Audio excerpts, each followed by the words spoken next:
Senator, did you see the Vice President? Hey guys, how are you? Good. I just wanted to check out my future plane, but I also wanted to go say hello to the Vice President and ask her why Kamala Harris why does she refuse to answer questions from the media?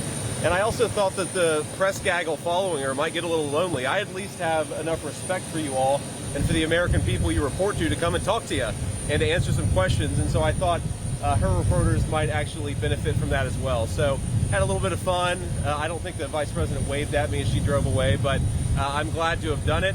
And I'm glad to be here in Wisconsin actually trying to persuade people to vote for us as opposed to just giving another scripted speech.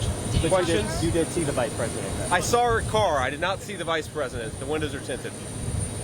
Did you get to speak with her? You didn't get to speak with her? I did not speak to her. No, I think she was trying to get the hell out of there as quickly as possible. But I did speak to a lot of the press gaggle following her. Do you think it's effective to essentially tail her trail the rest of this week or during this week as well? Well, clearly we think it's effective because we're here, right? I mean, look, there are 6 or 7 states that are going to decide the entire election. We think it's important to get out there, to talk to people, to make the best case that we can. And obviously there's an element of, especially local media is going to cover her because she's the Vice President and the presumptive nominee. So we think it's important to have a counter narrative here, and importantly to drive home this point that she has been a dangerous radical. She has pursued very far left policies, from defunding the police to opening the American southern border to increasing the price of housing and groceries on Americans. This happened because of her policies, and I think it's important that the American people actually know that. And again, I really can't believe she's been the presumptive nominee for 17 days, and she hasn't taken a real question from reporters. Did Walter return your phone call? I'm sorry? Did the governor return your phone call yesterday? He actually did, but he left me a voicemail. I think I was on the plane yesterday evening when he called me back. I haven't talked to him since.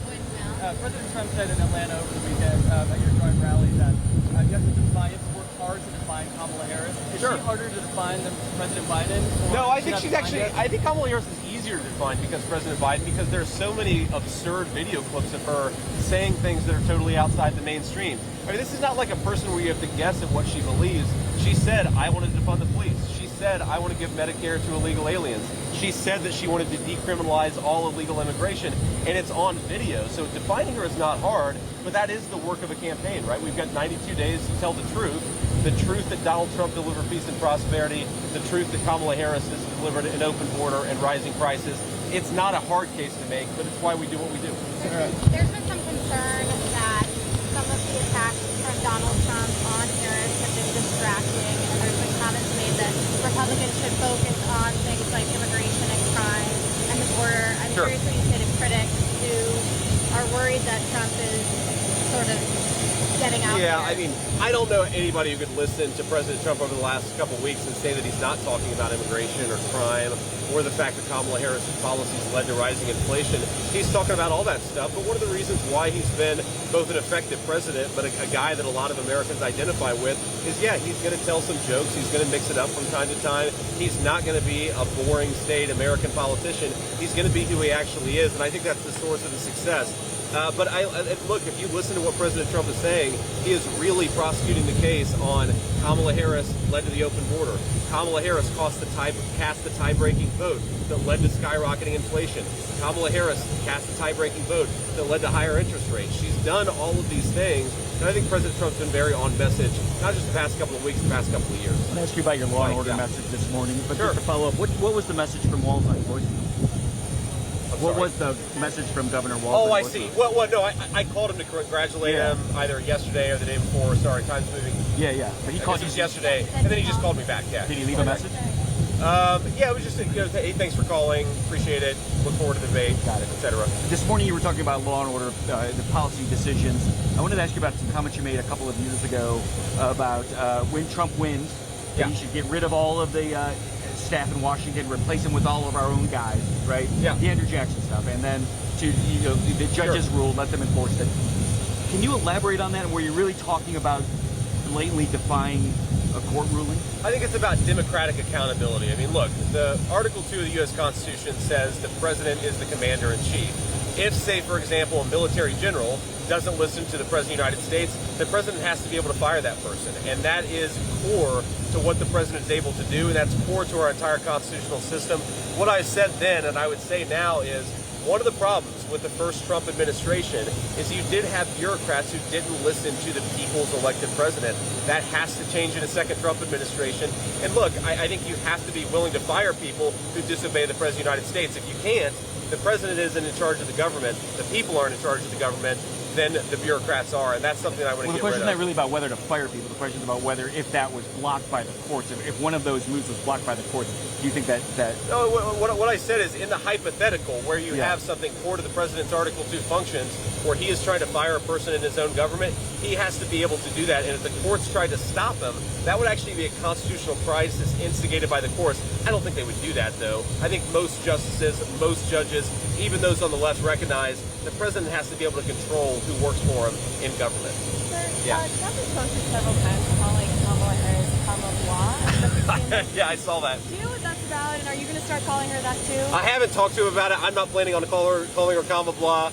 I actually talked to the president yesterday, but we didn't talk about that. Look, I think the president, obviously, he loves to give people nicknames, and I think that he's going to keep on doing that. I would be shocked if it's the last nickname he gives her before the end of the election. Senator, $36 million raised in 24 hours for what the Harris campaign is saying since Walt has announced. Yeah. Your thoughts on that?